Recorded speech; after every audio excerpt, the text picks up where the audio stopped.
Sige, baba.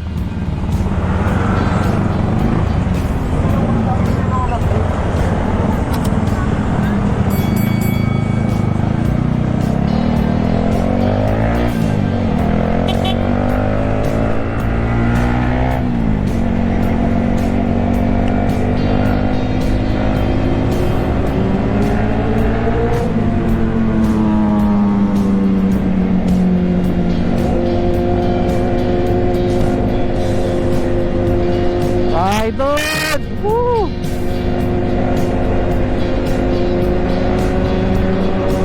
Sana all! Nice! Idol!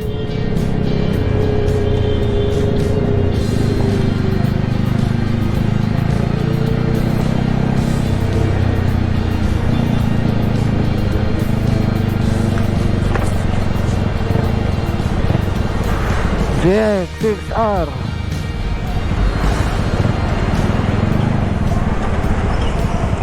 kailan kaya?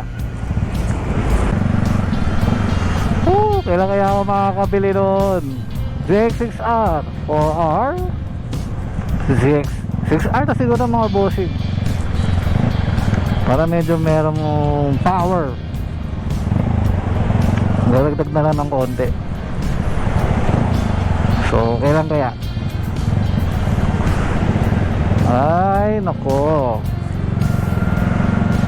Pangarap ka na lang ba? O magiging katotohanan pa? Ayan.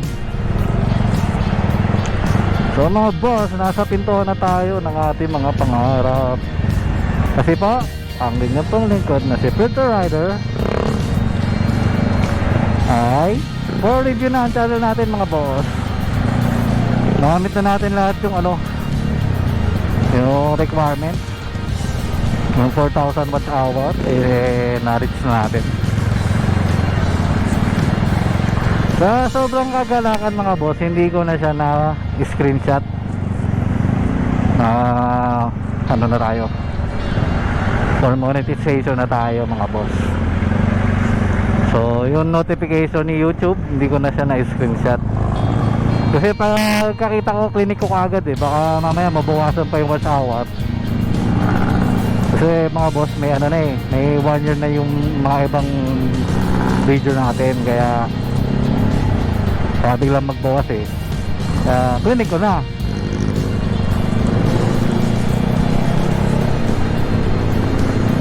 Nakalimutan ko i-screenshot.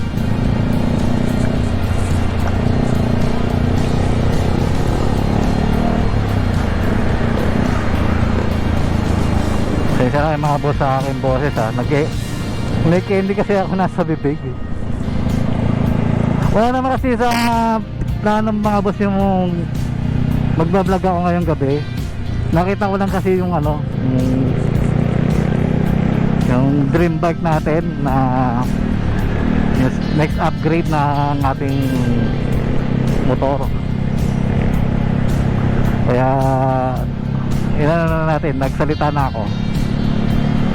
So dapat focus ang open cam lang para kung may makita lang may dokumentary natin.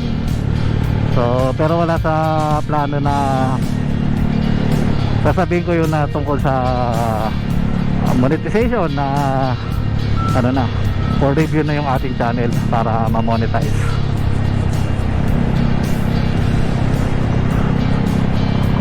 Hopefully kaso matagal pa daw mga boss 2 to 3 weeks. Sa Google AdSense pa lang yun mga boss wala pa yun sa channel review pa.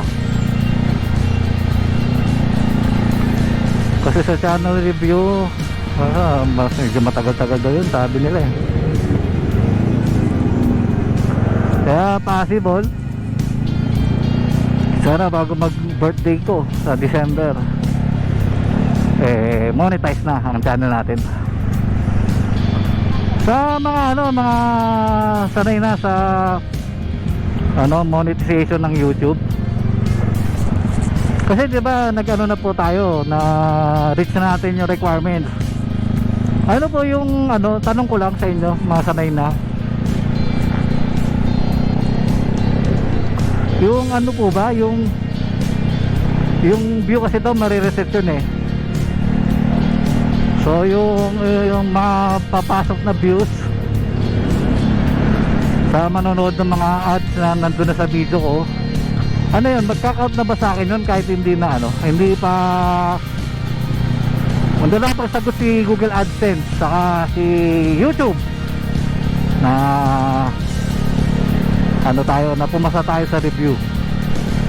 Ano po ba yun, yung mga views na papasok na yun, para magka-count na ba yun sa akin sa revenue? Sa mga sanay na o yung mga veterans na sa YouTube,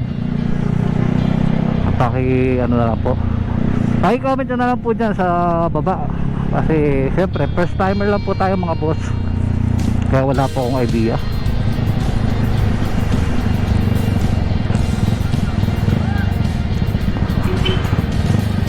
So yan mga boss, tapusin ko na yung vlog.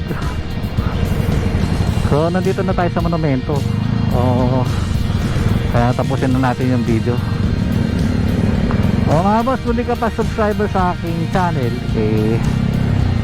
paki-click na lang po yung namumulang subscribe board dun sa baba.